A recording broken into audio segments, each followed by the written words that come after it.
नमस्कार, मैं डॉक्टर अंजनी कुमार सिन्हा आप लोगों का एक बार फिर से गया गाइडेंस से फेज 3 में स्वागत करता हूं। और मैं सबसे पहले धन्यवाद देना चाहूंगा अपने जिला शिक्षा पदाधिकारी, जिला कार्यक्रम पदाधिकारी और उन तमाम सभी साथियों को जो इस तरह के पहल कर करके बच्चों के हित में यह कार्यक्रम शुरू करने का कार्य किया है। तो इस कार्यक्रम की शुरुआत में मैं सबसे पहले आपको यह बता दूं कि इस कार्यक्रम का उद्देश्य क्या है और पहले जो फर्स्ट फेज और सेकंड फेज जो हुआ था उससे यह डिफर कैसे है। पहले और दूसरे फेज में जो है वह मैट्रिक और इंटर की तैयारी कराने के लिए इस कार्यक्रम को शुरू किया गया था, लेकिन इस बार जो है ना सिर्फ मैट्रिक और इंटर की तैयारी कराई जाएगी बल्कि साथ साथ पॉलिटेक्निक, ITI, नवोदय, नेतरहाट, इन तमाम जो एकेडमिक और कॉम्पिटिटिव एग्जामिनेशन होते हैं उसकी भी तैयारी साथ साथ कराई जाएगी। बल्कि इसमें कुछ ऐसे 1 और 2 डेज वाले शॉर्ट कोर्स भी आएंगे, जैसे ओलंपियाड हो गया या पब्लिक स्पीकिंग हो गया। इन सब चीजों को भी हमारे इस मंच के माध्यम से तैयारी कराने का कार्य किया जाएगा। आज जो है हम यहाँ पर इस गया गाइडेंस फेज 3 के पहली कक्षा में मैं आप लोग को पॉलिटिकल साइंस से 10th क्लास जो मैट्रिक ओरिएंटेड कक्षा होगी उसको लेकर के आया हूं।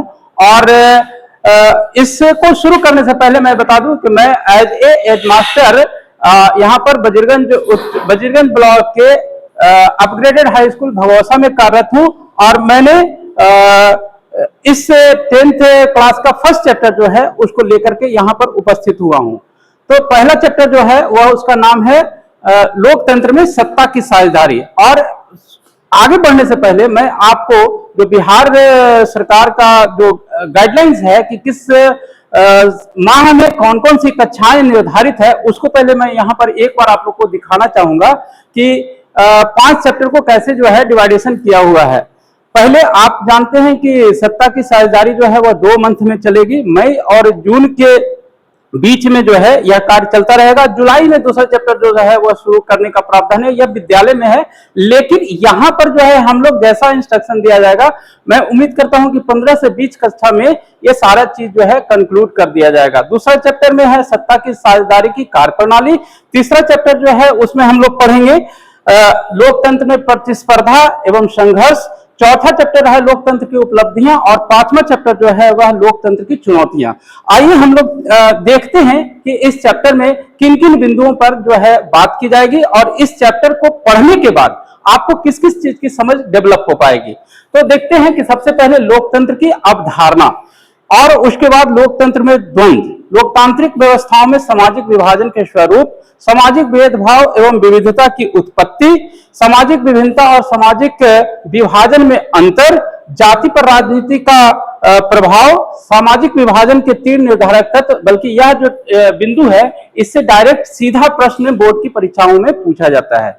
तो हम उम्मीद करते हैं कि चूंकि आप 10th क्लास के बच्चे हैं और 9th में भी लोकतंत्र पढ़ना है तो आप लोकतंत्र से निश्चित रूप से अवगत होंगे। परंतु फिर भी मैं यहाँ पर लोकतंत्र की अवधारणा पहले समझाने का प्रयास करूंगा, ताकि अगर आपको किसी भी तरह की मिसअंडरस्टैंडिंग हो और थोड़ा भी लैग कर रही हो आपकी जानकारी, तो उसको आप पूर्णतः फिर से प्राप्त कर लें। देखिए, लोकतंत्र जो होता है यह 2 शब्दों से मिलकर के बना हुआ है। पहले शब्द है लोक और दूसरा शब्द है तंत्र। लोक कहने का मतलब एक आप इस अवधारणा से रखेंगे कि लोक का मतलब होता है जनता, हम और आप, और तंत्र कहने का मतलब उस व्यवस्था से है जो एक प्रकार की शासन करने का कार्य करता है। यानी कि अगर इसके शब्दों को हम देखेंगे तो लोकतंत्र का मतलब होता है जो यूनानी शब्द है जिसको ग्रीक शब्द भी बोला जाता है, उससे उत्पत्ति हुई है। यहाँ पर देखिए लिखा हुआ है डेमोस, जो एक ग्रीक शब्द है उसका अर्थ होता है जनता। और क्रेटोस का मतलब होता है एक प्रकार की शासन प्रणाली। तो अगर इसके शाब्दिक अर्थ को हम लोग अगर देखें तो जनता का शासन जो होता है वह क्या होता है, लोकतंत्र होता है। ठीक, आगे हम लोग थोड़ा सा इसके कुछ प्रमुख विशेषताओं की अगर बात करें तो जैसे कि ही शाब्दिक अर्थ को ही अगर आप पकड़ के चलेंगे, एक चीज आप अपने मानस पटल पर जो है इसका चित्रण कर लें कि लोकतंत्र मतलब क्या। तो जनता का शासन, जहां जनता की भागीदारी जो है वह होगी, तब वह लोकतंत्र कहलाएगा।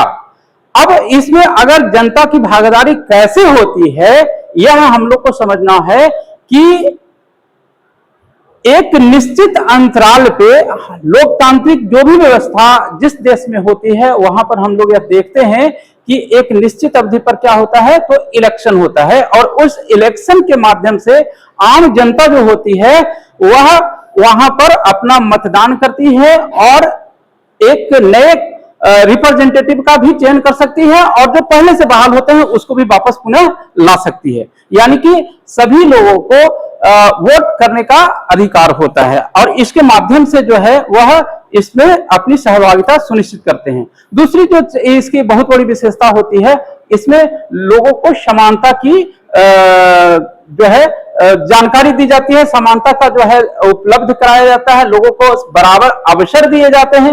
और अगर हम लोग देखेंगे हमारे कॉन्स्टिट्यूशन का अनुच्छेद 14, तो वह कहता है कि विधि के समक्ष जो है सभी लोग क्या है, समान है। यानी कि किसी भी तरह करके किसी भी लोगों में भेदभाव, ऊंच नीच, जाति पाति, ये सब लेकर के किसी भी प्रकार का जो है भेदभाव नहीं किया जा सकता है। लेकिन अगर आप दूसरी व्यवस्थाओं में देखेंगे, दूसरी प्रकार की शासन व्यवस्थाओं को देखेंगे, तो आप पाएंगे कि वहां पर जो है इस तरह की समानता उपलब्ध नहीं होती है। फिर हम लोग अगर इसके अगले महत्व की अगर चर्चा करें हम लोग, तो देखेंगे कि इसके अंतर्गत मौलिक अधिकार भी जो है लोगों को दिया जाता है। और मौलिक अधिकार वे अधिकार होते हैं जिससे मानव जीवन का विकास जुड़ा होता है। यानी कि अगर वो अधिकार उनसे छीन लिए जाएं तो उनका निश्चित रूप से विकास जो है अवरुद्ध हो जाता है। और ये व्यवस्था जो है उस संविधान के, उस देश के संविधान के द्वारा भी उपलब्ध कराया जाता है। कानून का शासन होता है।